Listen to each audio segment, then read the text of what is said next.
अध्याय 3 वचन 13।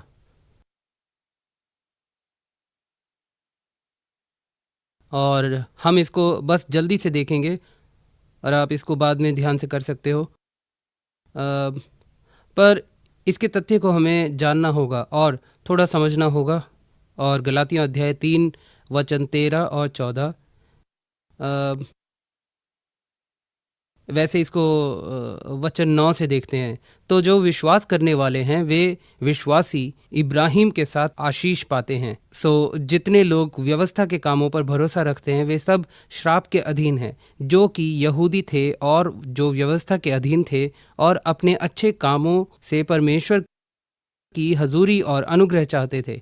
वो कहते हैं, जितने लोग व्यवस्था के कामों पर भरोसा रखते हैं वे सब श्राप के अधीन हैं, क्योंकि लिखा है कि जो कोई व्यवस्था की पुस्तक में लिखी हुई सब बातों के करने में स्थिर नहीं रहता वह श्रापित है।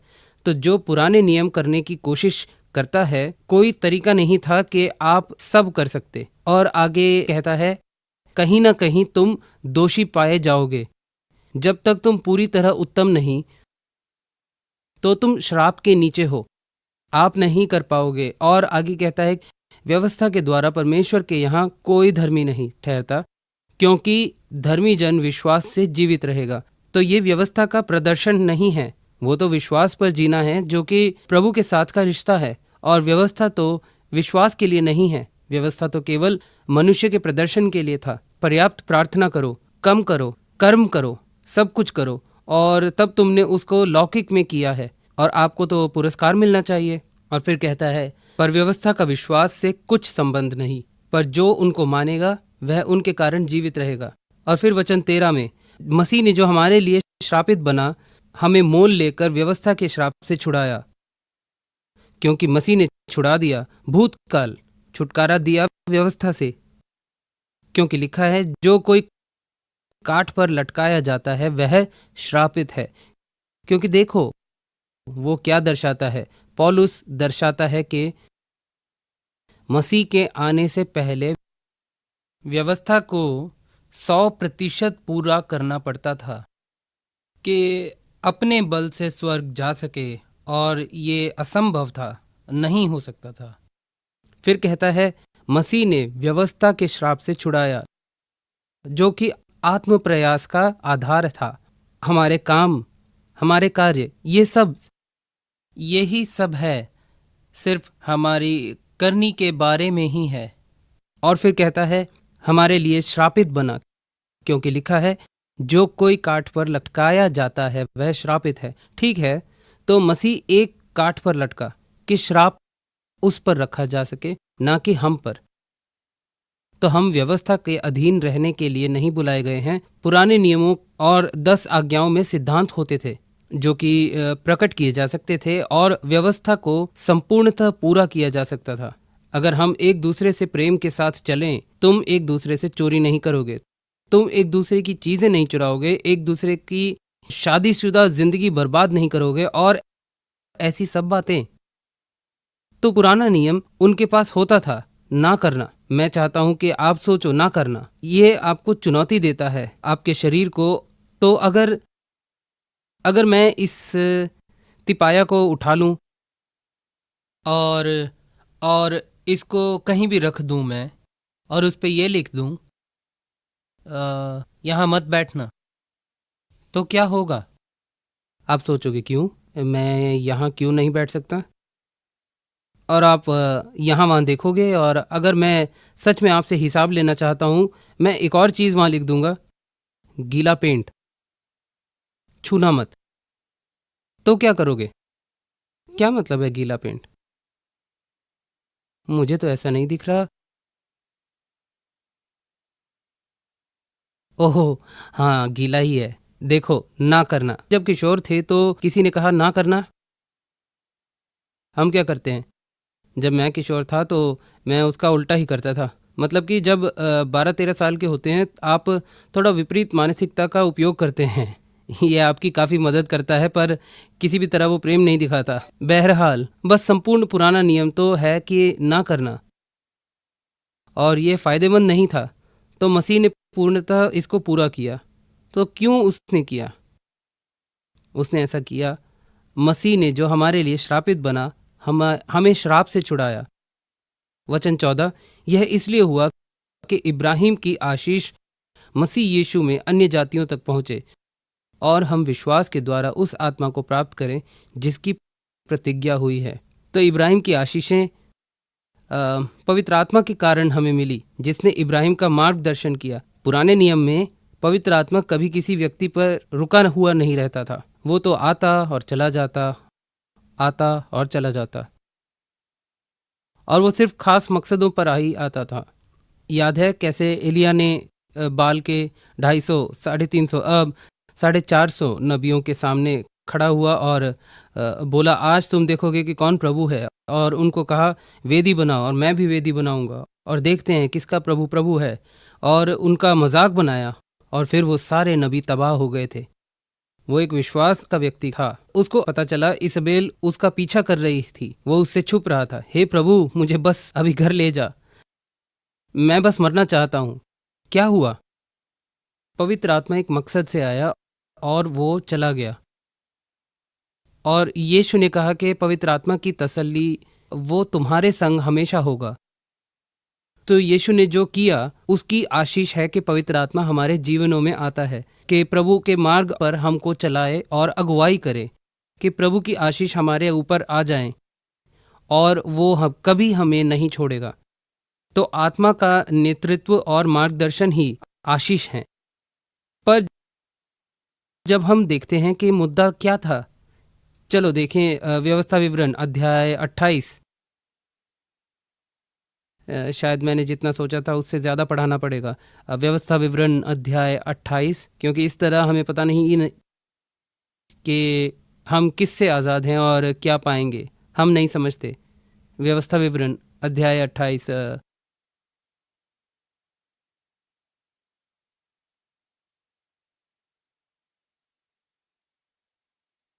लिखा है, वचन 1, यदि तू अपने परमेश्वर यहोवा की सब आज्ञाएं जो मैं आज तुझे सुनाता हूँ चौकसी से पूरी करने का चित्त लगाकर उसकी सुने, तो वह तुझे पृथ्वी की सब जातियों में श्रेष्ठ करेगा। फिर अपने परमेश्वर यहोवा की सुनने के कारण ये सब आशीर्वाद तुझ पर पूरे होंगे। क्या कहता है कि तुम ध्यान धरो, परमेश्वर को ढूंढो और आप मेहनती हो उसके साथ रिश्ते में, तो प्रभु आपको स्थापित करेगा और इब्राहिम की आशीषें आप पर आएंगी। तो फिर ठीक है, इब्राहिम की आशीषों के साथ वो आपकी स्थिति की पहचान करता है। वो कहता है, तुम होगे, धन्य हो तू नगर में, धन्य हो तू खेत में, यानी जिसमें अपना हाथ रखोगे वो आशीषित होगा, वो होने वाला है। धन्य हो तेरी संतान और तेरी भूमि की उपज, और गाय और भेड़ बकरी आदि पशुओं के बच्चे। पुंस्तपादक प्रजनन शक्ति होगी वहाँ। तुम्हारी शरीर आशीषित होगा, बच्चे भी, तुम्हारे भूमि की उपज और गाय और भेड़ बकरी आदि पशुओं के बच्चे, ये सब झुंड के बढ़ोतरी के बारे में है। धन्य हो तेरी टोकरी, आपके पास जो होगा वो भी आशीषित होगा। धन्य हो तू भीतर आते समय और धन्य हो तू बाहर जाते समय। यहोवा ऐसा करेगा कि तेरे शत्रु जो तुझ पर चढ़ाई करेंगे वे तुझ से हार जाएंगे। वे एक मार्ग से तुझ पर चढ़ाई करेंगे, परंतु तेरे सामने से 7 मार्ग से होकर भाग जाएंगे। इसका क्या मतलब है कि अगर तुम्हारे शत्रु हैं वो भाग जाएंगे। प्रभु आपको सब चीज़ों में जयवंत से बनाएंगे। देखो, सब बातें ये हैं कि पवित्र आत्मा की अगुवाई प्रभु की आशीष लेके आता है। विश्वास हमारे जीवन में काम करता है क्योंकि हमारे अंदर प्रभु का प्रेम है। हम आशीषित होते जाते हैं जैसे जैसे प्रभु को ढूंढते हैं। और यदि तू अपने परमेश्वर यहोवा की आज्ञाओं को मानते हुए उसके मार्गों पर चले, तो वह अपनी शपथ के अनुसार तुझे अपनी पवित्र प्रजा करके रखेगा। पुराने नियम के लोग प्रभु की सामर्थ्य में चलना और काम नहीं कर पाते थे हमारी तरह, तो उनको बोला गया कि सारी आज्ञाओं को माने। जब हम प्रेम में चलते हैं तो सारी आज्ञाओं को मानते हैं, क्योंकि हमारे पास है। जब प्रभु हमारे अंदर आए तो वो स्वर्ग से हमारे जीवनों में अगापे प्रेम लेके आए और हम प्रेम चलते रह सकते हैं। वो काबिलियत है क्योंकि प्रभु ने प्रेम करने की काबिलियत दी है हमें, और हम प्रेम करते हैं लोगों से। और पृथ्वी के देश देश के सब लोग यह देखकर कि तू यहोवा का कहलाता है, तुझसे डर जाएंगे। और जिस देश के विषय यहोवा ने तेरे पूर्वजों से शपथ खाकर तुझे देने को कहा, उसमें वह तेरी संतान की और भूमि की उपज की और पशुओं की बढ़ती करके तेरी भलाई करेगा। यानी प्रभु वो सब मुहैया करेंगे, परंतु प्रावधान यानी गाड़ी बंगला और चीजें का आपके प्रभु के संग रिश्ते से कोई लेना देना नहीं। वो आपको किसी से भी बेहतर नहीं बना सकते। याद करो कि प्रेरित पौलुस कैद खाने में ही होता था, तो लोग कहते हैं कि उसने जरूर कुछ गलत ही किया होगा। नहीं, प्रभु आशीष देते हैं स्वर्ग में। कई बार चीजें वैसी नहीं होती जैसा हम चाहते हैं, पर शायद आपको उत्तम बनाया जा रहा है कि आपके अंदर और भी शाश्वती मूल्यों को डाला जाए, उसको आप भी नहीं देख सकते हो। ये स्वर्ग में धन वाली बात तो सचमुच अद्भुत है। यहोवा तेरे लिए अपने आकाश रूपी उत्तम भंडार को खोलकर तेरी भूमि पर समय पर मेंह बरसाया करेगा और तेरे सारे कामों पर आशीष देगा। और तू बहुतेरी जातियों को उधार देगा, परंतु किसी से उधार लेना न पड़ेगा। और यहोवा तुझको पूंछ नहीं किंतु सिर ही ठहराएगा, और तू नीचे नहीं परंतु ऊपर ही रहेगा।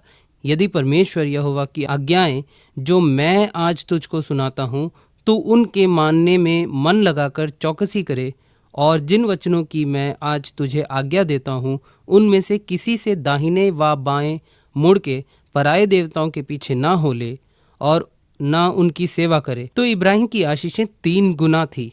दूसरा कुरिन्थियों 8:9 उसको दिखाता है। दूसरा कुरिन्थियों 8:9। चलो जल्दी से देखें इसे।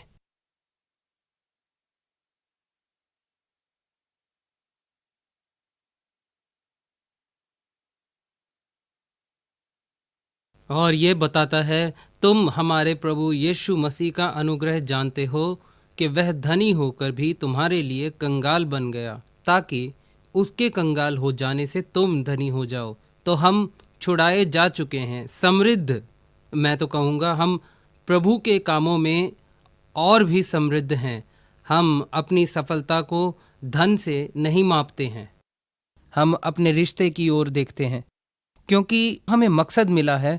पर हम सफल होते हैं। मैंने लाखों डॉलर्स अपने हाथों से आते देखे, और वो उसके मकसद के लिए थे। मैंने उनको रखा नहीं, वो बस हाथों से निकल गए, सेवकाई में गए, हर तरह के कामों में।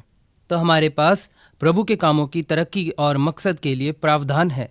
बीमारी, पहला पत्रस 2:24, उसके कोड़े खाने से हम चंगे हुए, तो हम उसके नीचे नहीं हैं, हमें तो उसके विरोध में खड़ा होना है। हम ये सब नहीं समझते हैं, पर हमें विरोध में खड़ा होना है। दूसरी मृत्यु मतलब मौत हो रही है या नरक भेजा जा रहा है। प्रकाशित वाक्य 20:6। चलो देखें। धन्य और पवित्र वह है जो इस पहले पुनरुत्थान का भागी है। ऐसों पर दूसरी मृत्यु का कुछ भी अधिकार नहीं, पर वे परमेश्वर और मसीह के याजक होंगे और उसके साथ 1000 वर्ष तक राज्य करेंगे। तो दूसरी मृत्यु का हम पर कोई अधिकार नहीं। कुलिसियों 1:13 कहता है, उसने हमें शैतान के वश से छुड़ाया है। लूका 10:19 हमारे पास शत्रु की सारी सामर्थ्य पर अधिकार दिया है। और अगर हमें शैतान के वश से छुड़ाया है, तो हम क्यों संघर्ष कर रहे हैं? क्योंकि 2 या 3 किसी बात का अंगीकार करते हैं तो वो हो जाता है। सो या तो आप परमेश्वर से सहमत होंगे या शैतान से। अगर शैतान से, तो आप परमेश्वर की आशीषों को नहीं ले सकते। ओ प्रभु, मेरा वो मतलब नहीं था। प्रभु तो चंगा नहीं करते, तरक्की नहीं देते, और हम शैतान तो ऐसा धोखा करता है हमारी सोचों में कि हमें दुष्टता तक ले आए। दूसरा कुरिन्थियों 10:3-5। आओ इसको देखें। ये तो बहुत सामर्थी है, और मैं सोचता हूं कि आपको पूछना चाहिए इसके बारे में। दूसरा कुरिन्थियों 3।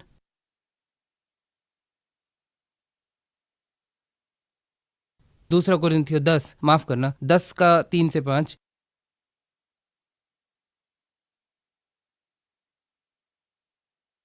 ये कहता है वचन 1, मैं वही पौलुस जो तुम्हारे सामने दीन हूँ, परंतु पीठ पीछे तुम्हारी ओर साहस करता हूँ, तुमको मसीह की नम्रता और कोमलता के कारण समझाता हूँ। मैं यह विनती करता हूँ कि तुम्हारे सामने मुझे निर्भय होकर साहस करना ना पड़े, जैसा मैं कितनों पर, जो हमको शरीर के अनुसार चलने वाले समझते हैं, वीरता दिखाने का विचार करता हूँ। क्योंकि यद्यपि हम शरीर में चलते फिरते हैं तो भी शरीर के अनुसार नहीं लड़ते। अब पौलुस कहता है कि ठीक है, तो तुम शरीर में चलते फिरते हो, क्योंकि यद्यपि हम शरीर में चलते फिरते हैं तो भी शरीर के अनुसार नहीं लड़ते।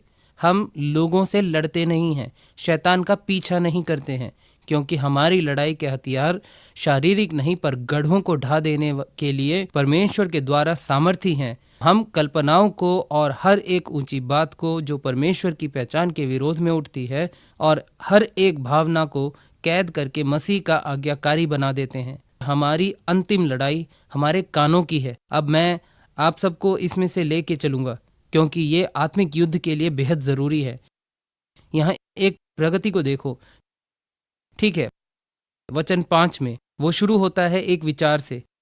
हम कल्पनाओं को और हर एक ऊंची बात को जो परमेश्वर की पहचान के विरोध में उठती है खंडन करते हैं और हर एक भावना को कैद करके मसीह का आज्ञाकारी बना देते हैं। तो हम अपने विचार प्रणाली की रक्षा करने लगते हैं कि क्या सोचते हैं। हम सब के पास विचार हैं, हर तरह के होते हैं। लोग कहते हैं शैतान को कैसे पता चला कि मेरी कमियां क्या है। वो क्या करता है, देखो गलातियों 5 अध्याय और पढ़ो, शरीर की अभिलाषा। ऐसा नहीं कि आप कोई विशेष हो, ये वो बातें हैं जो सब करते हैं। तो जब दुष्ट उन विचारों को लाता है तो सही नहीं है।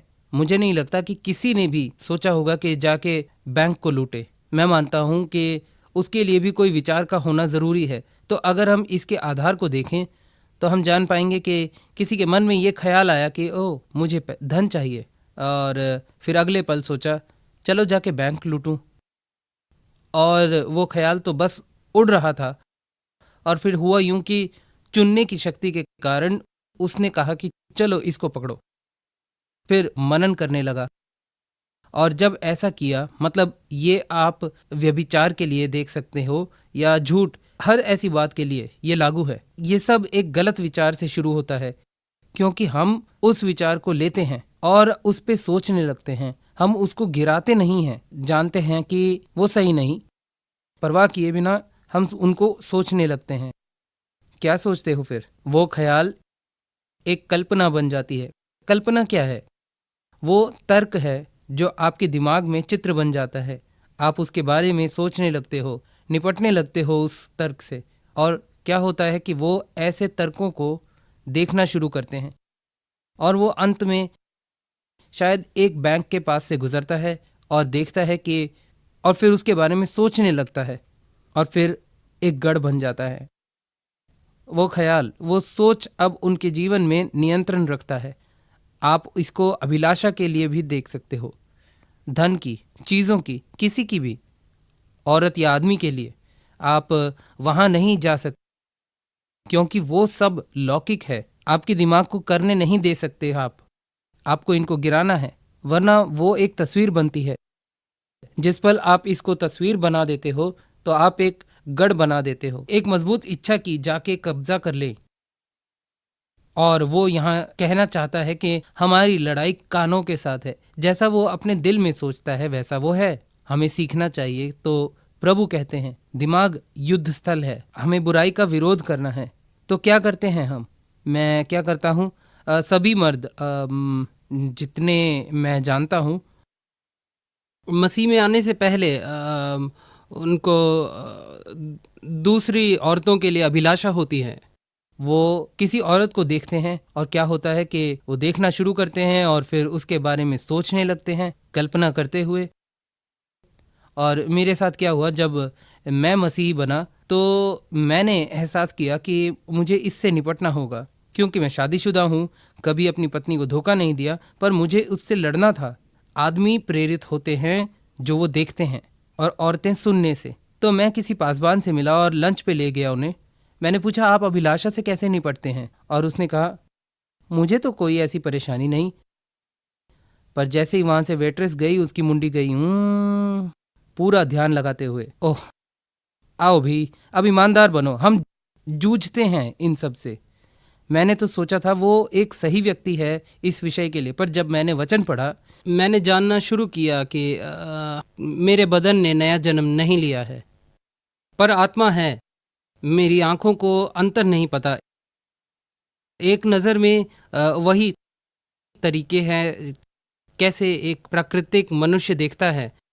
मुझे पता था कि अगर मैं दूसरी औरत की तरफ देखता हूँ, पर कहता है कुदृष्टि से नहीं, पर अब आप कैसे अभिलाषा से नहीं देखेंगे, आप चीज़ों के बारे में सोचते नहीं हैं। किसी औरत की ओर देखूंगा शायद एक बार या 2 बार, और फिर रुकूंगा कि नहीं, मैं अपनी पत्नी का अपमान नहीं कर सकता, मैं नहीं कर सकता ये। मैं उस विचार पर अपना नियंत्रण रखूंगा। कैसे? मैं उस सोचने की प्रक्रिया को आगे बढ़ने ही नहीं दूंगा।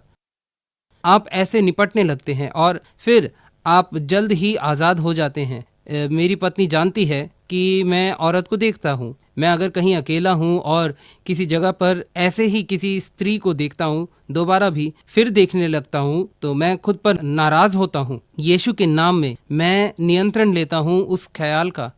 ये ऐसे भी है जैसे लोग शराब में हों या ड्रग्स में, और एकाएक शरीर को तलब होती है कि इन चीज़ों में जाएं, और आप सोचते हैं कि आप खुद की मदद नहीं कर सकते। आप कर सकते हैं यीशु के नाम में, और आप जाके उसका नतीजा नहीं निकालने लगते हैं, क्योंकि एक बार गढ़ बन जाए तो आप फंस गए हैं। जैसे आप एक कांटे पर हैं, जैसे मछुआरा पकड़ता हो। वो बाहर गया और चारा खा लिया आपने, और वो खींचने लगता है। जब तक आप उस कांटे को यीशु के नाम में हिला नहीं देते, आप पकड़े जा चुके हैं। युद्ध तो हमारे दिमाग में है। तो जैसे दाऊद ने कहा, मैं अपनी आंखों को कहीं लगाने से पहले सुरक्षित रखना चाहता हूं। हम ये प्रक्रिया शुरू करते हैं। इब्राहिम की आशीषें 3 गुना थी, लौकिक, वित्तीय, भौतिक। वचन 11, शरीर का फल, आत्मिक जो कि औचित्य था। चलो देखें 3 यूहन्ना 2, क्योंकि मैं उन्नति में विश्वास करता हूँ। मैं मानता हूं कि वो तो हमारा परमेश्वर के साथ के रिश्ते का प्रतिफल है, और वो उन्नति मेरी नहीं है मालिक की तरह, पर नौकर की तरह मेरी है। प्रभु के लिए धन प्रभु का है, और मेरे पास पर्याप्त होता है प्रभु के कामों के लिए। तो 3 यूहन्ना 2 हम देखते हैं, और यहाँ लिखा है कि मुझ प्राचीन की ओर से उस प्रिय गयुस के नाम, जिससे मैं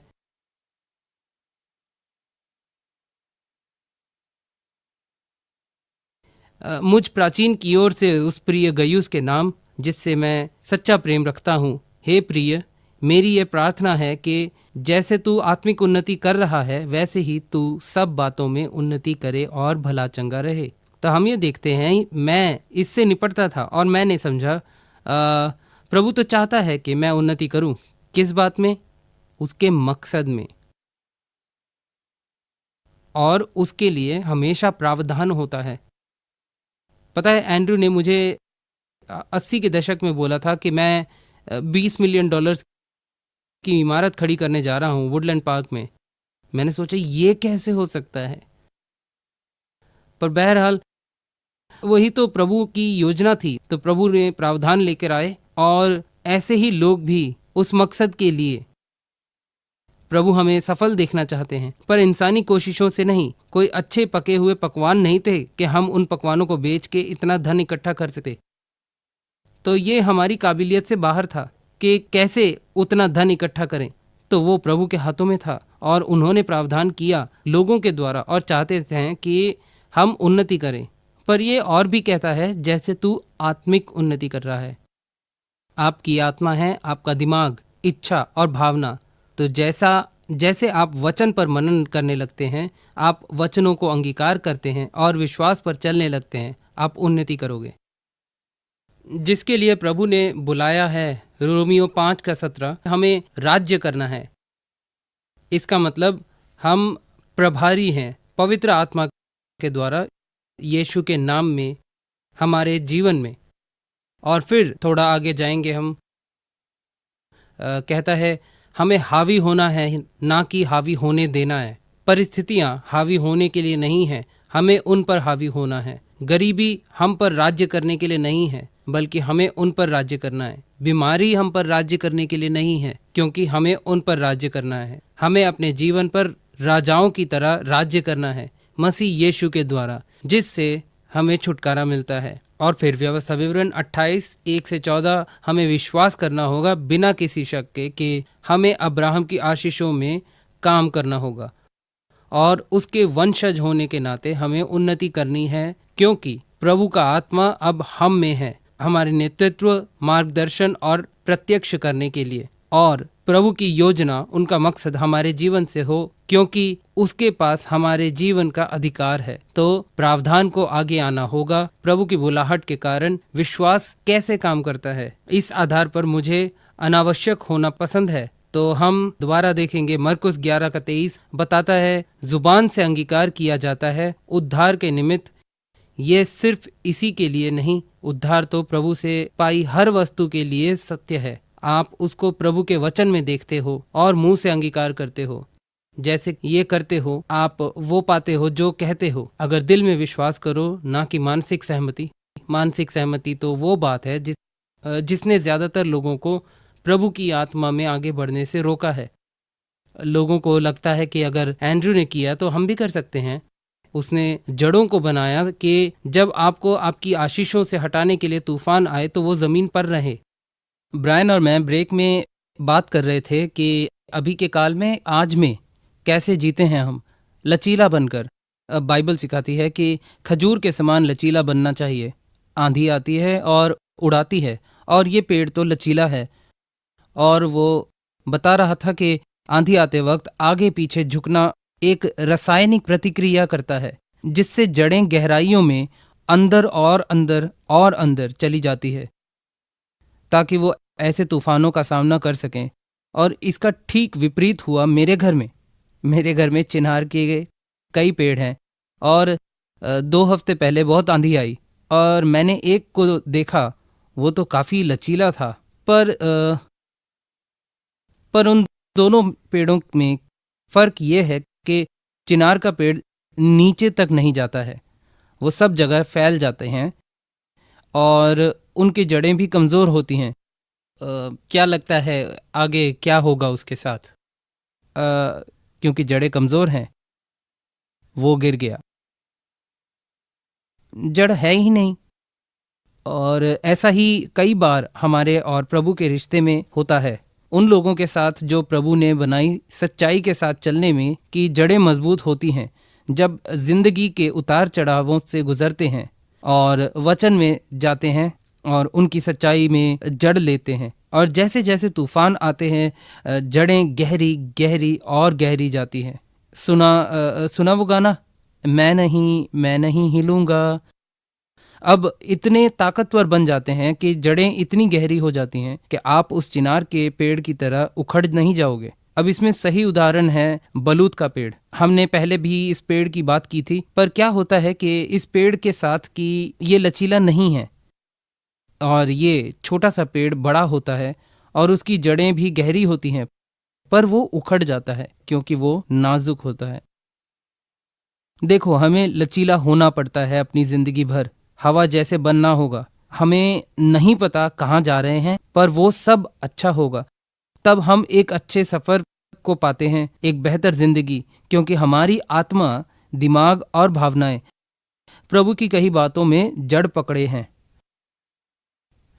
और उद्धार के लिए मुंह से अंगीकार किया जाता है। ये सिर्फ उद्धार के लिए सच नहीं है, बल्कि हर उस बात के लिए है जो आप प्रभु से पाते हैं। ज्यादातर जो हम प्रभु से पाते हैं वो सब विश्वास के द्वारा ही लेते हैं, क्योंकि हमेशा मन से विश्वास किया जाता है और उद्धार के लिए मुंह से अंगीकार किया जाता है। जब चंगाई की बात हो तो मन से विश्वास किया जाता है और उद्धार के लिए मुंह से अंगीकार किया जाता है। जो भी आप प्रभु से पाते हो वही तरीके हैं कि उसको किया जाए। रोमियो 10:9 और 10 हमने देखा है, मन से विश्वास और मुंह से अंगीकार। बाइबल ये नहीं सिखाती कि तुम जो भी मांगोगे मिल जाएगा, पर यह जरूर सिखाती है कि अगर मन से विश्वास करो और मुंह से अंगीकार, तो जो भी अंगीकार करो वो जरूर होगा। विश्वास का शब्द हमारे दिल में और जुबान में होना चाहिए कि वो काम करे। पर फिर से मानसिक सहमति, तुम एकदम से नहीं कह सकते कि ठीक है, एंड्रू ने किया तो मैं भी कर लूंगा। ये मानसिक सहमति है। आप क्या करते हो कि ये मानते हो कि एंड्रू ने कर दिया, पर उनकी जड़ें गहरी हैं, तूफानों से गुजरे वो परीक्षा के समय खड़ा रह सका। जब चीजें ठीक ना लगे वो खड़ा रहा, जब वो ठीक लगी तब भी वो खड़ा रहा, क्योंकि वो प्रेरित पौलुस की तरह माना गया कि आधार में कैसे बढ़ोतरी करे, पर उसका विश्वास बना रहा। चाहे नीचे हो या तरक्की हो, वो हमेशा संतुष्ट रहा, ये जान के कि प्रभु उसके लिए सब उपलब्ध कर रहे हैं। और जब तूफान आते हैं तो बस आप खड़े ही रहते हैं और जय से जय, विश्वास से विश्वास जाते रहते हैं। विश्वास यहाँ जीतता है। ये तो आपको अगले स्तर पर ले जाता है, ये आपको बनाता है, जड़ों को वचन की गहराइयों में ले जाता है। अगर आपका सोचना शुद्ध होगा तो आपका विश्वास भी शुद्ध होगा, और अगर आपका विश्वास शुद्ध होगा तो आपका अंगीकार भी शुद्ध होगा। पर अगर कोई एक भी अशुद्ध हुआ तो ये तीनों अशुद्ध होंगे, ठीक है? तो अगर आपका सोचना अशुद्ध होगा तो आपका अंगीकार भी, आप जो मर्जी अंगीकार करो वो नहीं होगा। अगर आपका विश्वास अशुद्ध है तो आप जो मर्जी अंगीकार करिए और सोचिए, पर वो होने नहीं वाला। अगर आप विश्वास करते हो कि वचन में कहीं बात सही है, तब आपका अंगीकार शुद्ध होगा। और अगर आपके दिल में भी शुद्धता है तो ये तीनों इच्छुक परिणाम लाएंगे। प्रभु ने अपना वचन दिया है कि हमारी सोच को सही करें। जब हम सही सोचेंगे और सही विश्वास करेंगे तो हमारा अंगीकार भी सही ही होगा। इसीलिए मसीहत को एक बड़ा अंगीकार कहा जाता है। अब अंगीकार 3 बातें हैं। पहली, जब आप अंगीकार करने लगते हैं, कहता है दिल की बहुतायत से जुबान बोलती है। तो जब आप अंगीकार करते हैं आप पुष्टि करते हैं विश्वास की। तो ध्यान रहे कि क्या पुष्टि करते हो, ध्यान रहे क्या कहते हो। दूसरा, वो साक्षी देता है जिस बात को हम जानते हैं। मैं जानता हूं कि मैं प्रभु का चंगा हूं, कि मैं आशीषित हूं, कि मैं समृद्ध हूं, मैं ये जानता हूं, अंगीकार करता हूं, मैं उस अंत परिणाम को देख चुका हूं।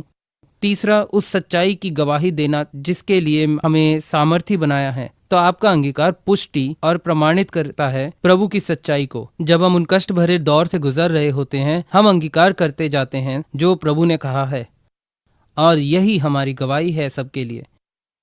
हम बस चलते जाते हैं।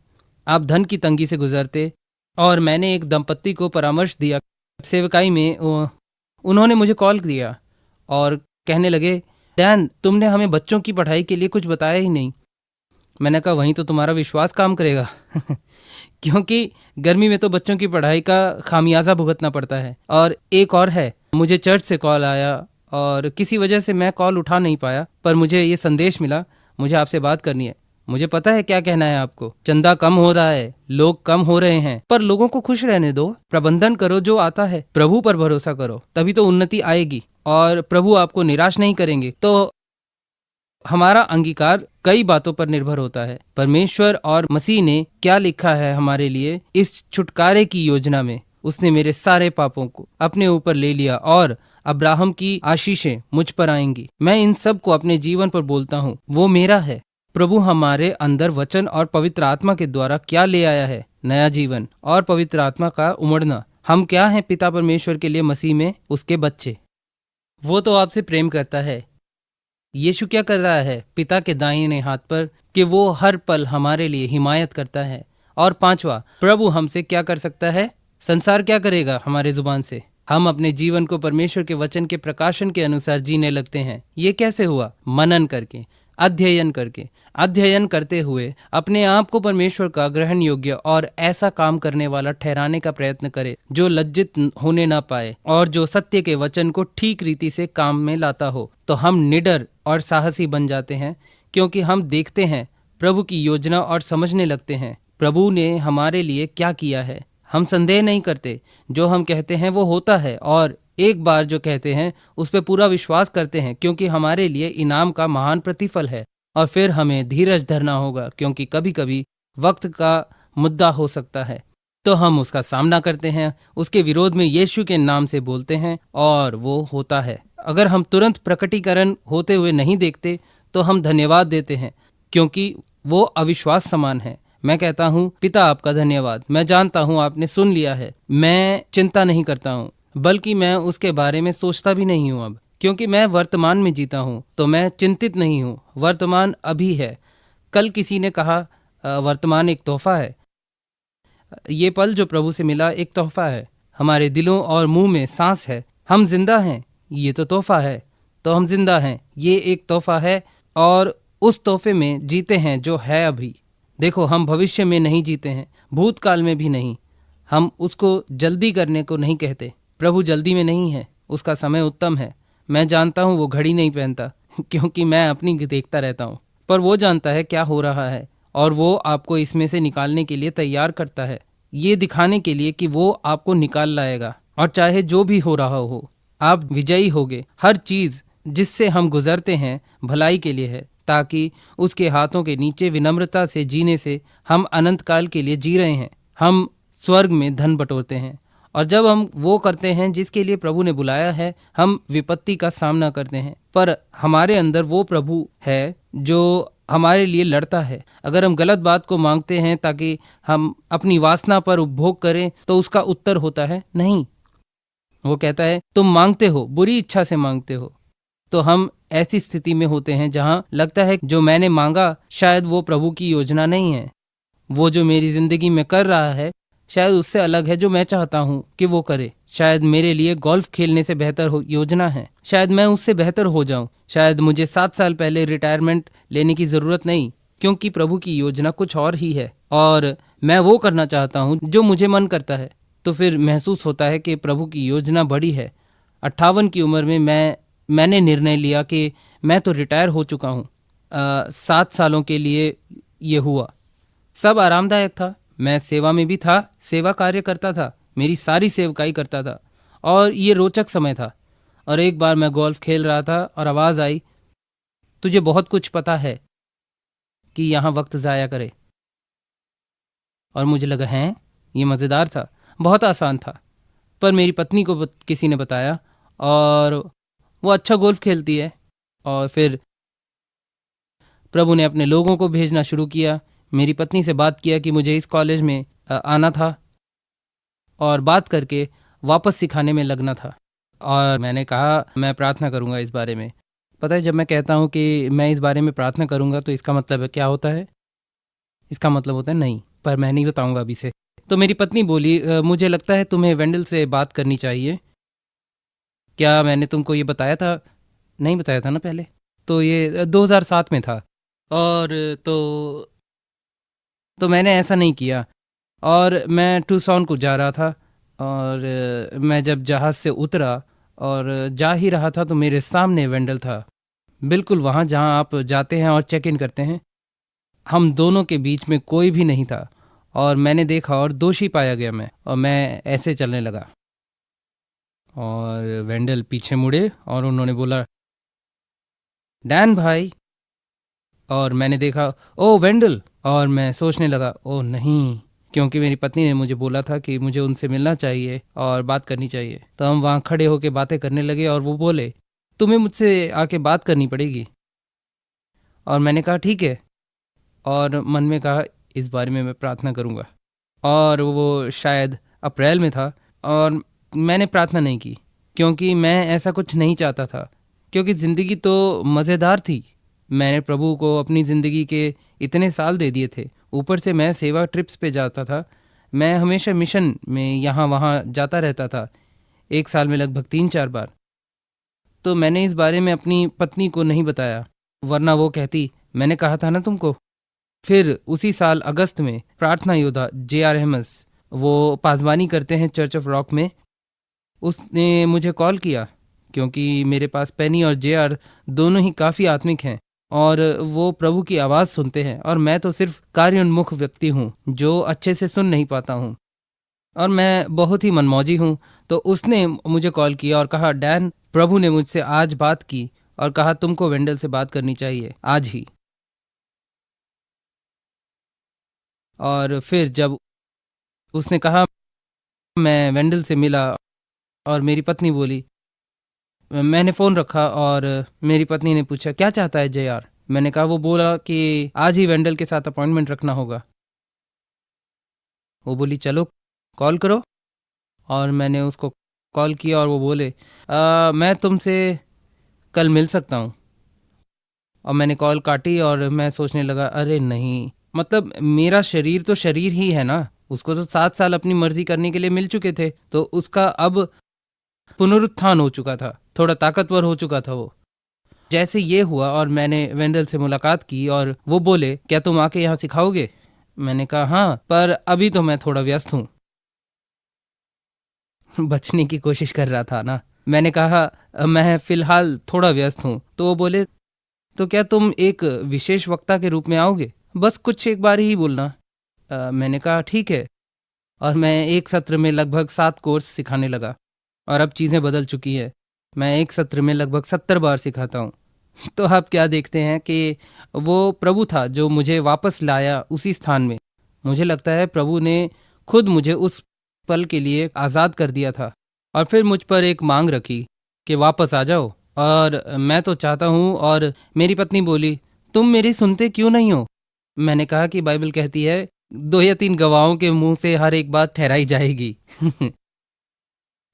जो कि सत्य वचन को ठीक रीति से काम में लाना है। पर आपको कई बार जानना होता है कि आप कौन हैं।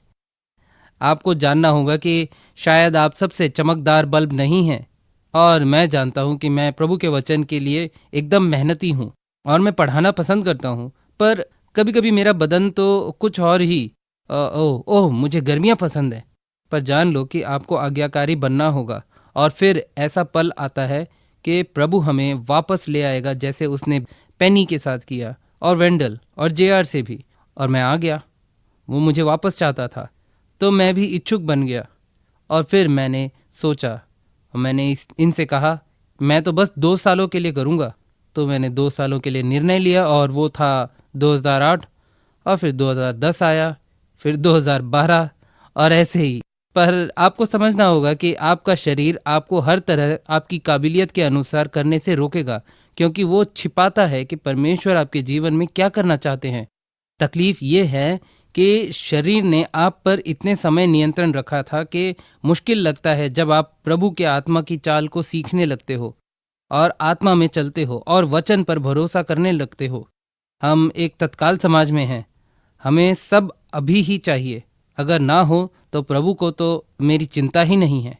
और अचानक आपकी गाड़ी की बैटरी खत्म हो जाती है, तुरंत आप कहते हो, प्रभु कहाँ हो आप? मैं तो एक मसीही हूँ और यहाँ बैटरी खत्म हो गई है। हैं, वो तो तुम हो, पर हम इसी दुनिया में हैं जहाँ धर्मी और अधर्मी पर एक समान प्राकृतिक बातें होती हैं। तो हमें इस लड़ाई को लड़ना शुरू करना होगा और ये युद्ध तो हमारे कानों के बीच में है, जहां हम हमारे हर प्राकृतिक विचारों के विरोध में खड़े होते हैं और प्रभु के वचन को पकड़े हुए हम कहते हैं कि हम इसको थामे रहेंगे। ठीक है, शुरुआत करें। मरकुस 16:17। अब हम जानते हैं कि परमेश्वर हमारे जीवनों को इस्तेमाल करना चाहता है और मसीह है जो हमारे अंदर जीवित है। ये मिलेगा वचन 15 में। और ये यीशु है। और उसने उनसे कहा, तुम सारे जगत में जाकर, वो हमसे कहते हैं, वो हमें बिखेर रहे हैं, तुम सारे जगत में जाकर, तो हम में से सब इस सारे जगत में जाएंगे, जहां भी हो।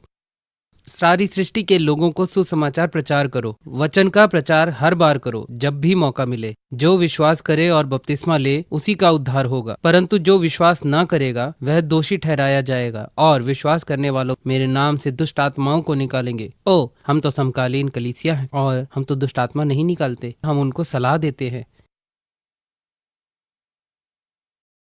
जब आप उनमें से दुष्टात्मा को निकालते हैं तो अधिक बेहतर रीति से सलाह मशवरा कर सकते हैं उनसे।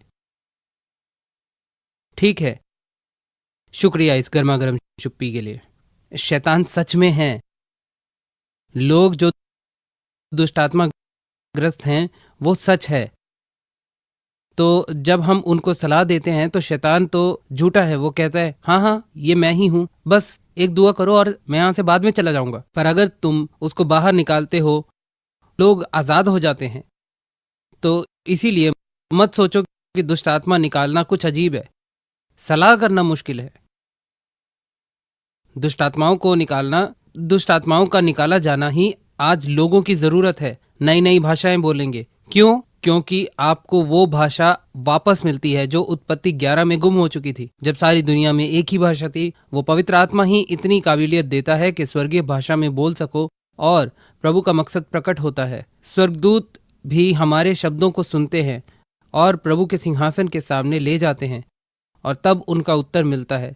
स्वर्गदूत ये करते हैं, ठीक है, सांपों को उठा लेंगे, ये नहीं कि जाके उनसे खेलने लगो, लेकिन अगर कोई चाहे तो आपके लिए आके ये बक्सा उठा ले। नहीं, वो तो टेनेसी में था, माफ करना। सांपों को संभालना, परमेश्वर को प्रलोभित करना नहीं। बाइबल शैतान को क्या कहती है? पुराना सर्प। तुम दुष्ट की सामर्थ के विरोध में उठ खड़े हो। यदि वे नाशक वस्तु भी पी जाएं तो भी उनकी कुछ हानि न होगी। मैं सेवा क्षेत्र में रहा हूं और ऐसी ऐसी चीजें पी हैं जिसकी कोई निगरानी भी नहीं करता, पर उनसे कोई हानि नहीं हुई।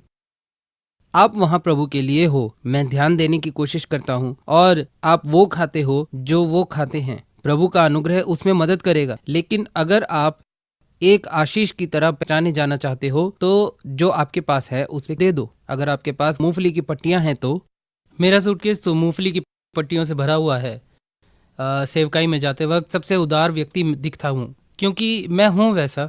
मेरे पास नकली दांत नहीं है। लगता है मैं ये नहीं देख सकता कि कुछ लोग तो भूखे हैं, तो मैंने ऐसी बातों से निपटना सीख लिया। मैं ले लेता हूँ खाने के लिए, लेकिन अगर मुझे कोई शक हो, मतलब तुम्हें सावधान रहना होगा, वे बीमारों पर हाथ रखेंगे और वे चंगे हो जाएंगे। तो हम तो एक अलौकिक सेवकाई में बुलाए गए हैं। यीशु ने अपने चेलों को सारी दुनिया में भेजा और वरदान सभी विश्वासियों के लिए है कि दुनिया में बताएं कैसे विश्वास दुनिया पर असर छोड़ती है। चेलों के द्वारा वचन को जीकर दुनिया को बताते हुए, इसलिए हमारी जीवन शैली और रिश्ते इतने महत्वपूर्ण हैं। लोग हमें देखते हैं और यही चिन्ह है कि मसीह हमारे जीवन में फर्क लाते हैं। जब हम अपनी जिंदगी को जीने लगते हैं तो हमें बुलाया गया है कि हम लोगों से अलग हों, ना कि अंधकार में पड़े लोगों के समान। हमें लोगों में प्रभु के सुसमाचार की रोशनी को लाना होगा। हमारी रोशनी अलग होनी चाहिए। हम में प्रभु का आनंद होना चाहिए।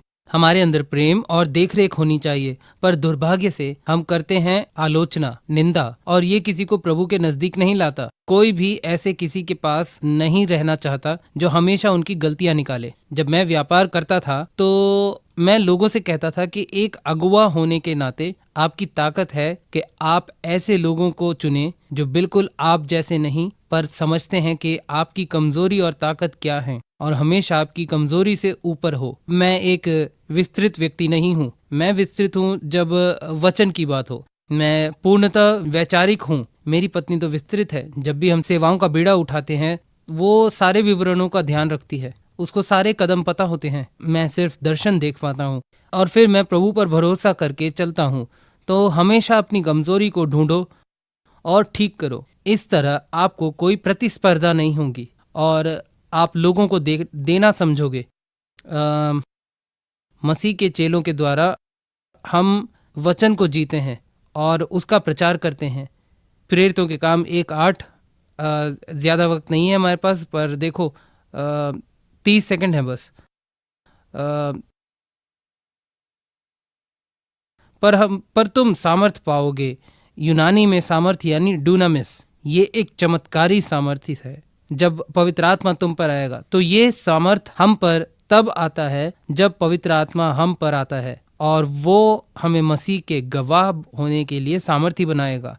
यरूशलेम में, जो कि हमारा छोटा इलाका है, और सामरिया में, जो शायद हमारा शहर हो, और पृथ्वी की छोर तक। तो पवित्र आत्मा द्वारा जो सामर्थ हमें दी गई है ऐसी शक्ति है जो हमें अन्य लोगों को गवाही देने के कारण बनती है। तो इस किताब की शुरुआत में मानने वाले परेशान और डराए हुए दिखते हैं और इसके अंत में वो रोमी साम्राज्य को वचन के द्वारा तब्दील करने के लिए निकल पड़े हैं। क्यों? क्योंकि उनके पास सामर्थ है, चमत्कारी सामर्थ। वैद की ये सामर्थ, वायदे की ये सामर्थ राजनीतिक या थोपने के लिए नहीं, परंतु ये है योग्यता या क्षमता के लिए। इसका फर्ज है होने के बजाय करना। वो गवाह होगे ना कि करेंगे। इंजील प्रचार एक जीवन शैली है, ना कि कोई कभी कभी का प्रयास जो किसी ईद के चांद में हम कर दें। सामर्थ भीतर से आई, ना कि यूं ही। हमें आत्मा में अलौकिक काबिलियत को देखना होगा कि हमें गवाही के लिए प्रभावी बनाए। पवित्र आत्मा की सामर्थ, ना कि मनुष्यों की बनाए हुए कार्यक्रम। विश्वासियों को मसीह के लिए गवाही देनी थी, ना कि खुद के लिए, और उनको जीवित प्रभु के लिए चेले बनाना था। आमीन। ये है हमारा भाग।